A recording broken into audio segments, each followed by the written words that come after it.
हाल में केंद्र सरकार ने नीति आयोग यानी राष्ट्रीय भारत परिवर्तन संस्थान को पुनर्गठित किया है। बता दें, इसमें 4 पूर्णकालिक सदस्य और 15 केंद्रीय सदस्य होंगे। दरअसल पीएम मोदी नीति आयोग के अध्यक्ष बने रहेंगे और अर्थशास्त्री सुमन के बेरी नीति आयोग के उपाध्यक्ष बने रहेंगे। आपकी जानकारी के लिए बता दें, वैज्ञानिक बीके सारस्वत, कृषि अर्थशास्त्री रमेश चंद्र, बाल रोग विशेषज्ञ बीके पॉल और मैक्रो अर्थशास्त्री अरविंद बिरवानी पूर्णकालिक सदस्य रहेंगे। वैसे 4 पदेन सदस्य रक्षा मंत्री राजनाथ सिंह, गृह मंत्री अमित शाह, कृषि मंत्री शिवराज सिंह चौहान और वित्त मंत्री निर्मला सीतारमण होंगे। जैसा कि आप जानते हैं, नीति आयोग का गठन 1 जनवरी 2015 को योजना आयोग के स्थान पर किया गया है। यह सहकारी संघवाद की अवधारणा पर आधारित है और न्यूनतम सरकार तथा अधिकतम शासन की नीति का अनुसरण करता है। वैसे यह भारत सरकार के लिए एक सलाहकारी थिंक टैंक के रूप में कार्य करता है, इसलिए इसके सदस्य व्यापक विशेषज्ञता वाले होते हैं।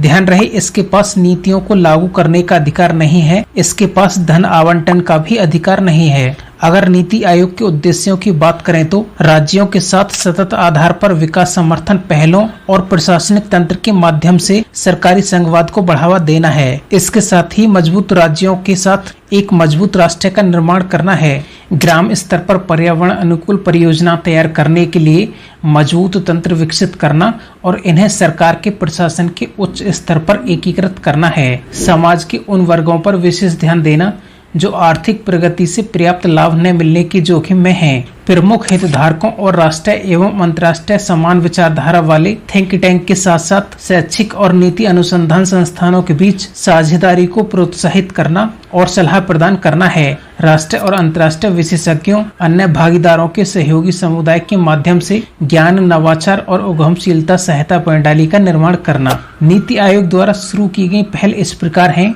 अटल नवाचार मिशन, आकांक्षी जिला कार्यक्रम, समग्र जल प्रबंधन सूचकांक, एसडीजी इंडिया इंडेक्स, 75 वर्ष में नए भारत के लिए रणनीति, ई अमृत पोर्टल। आपको अवगत करा दें, नीति आयोग योजना के विकेंद्रीकरण पर ध्यान देता है, लेकिन पंचवर्षीय योजनाओं के आधार को संज्ञान में रखते हुए। वैसे नीति आयोग समय के साथ परिवर्तन एजेंट के रूप में उभर सकता है, क्योंकि यह शासन में सुधार लाने और सार्वजनिक सेवाओं की बेहतर पहुंच के लिए नवीन उपायों को लागू करने के सरकार के एजेंडे में योगदान दे रहा है। इस समय नीति आयोग देश में उत्कृष्ट कार्य नैतिकता के साथ कुशल, पारदर्शी, नवीन और जवाबदेही शासन प्रणाली का प्रतिनिधि बना हुआ है। अब आपको बताना है कि नीति आयोग के प्रथम अध्यक्ष कौन थे।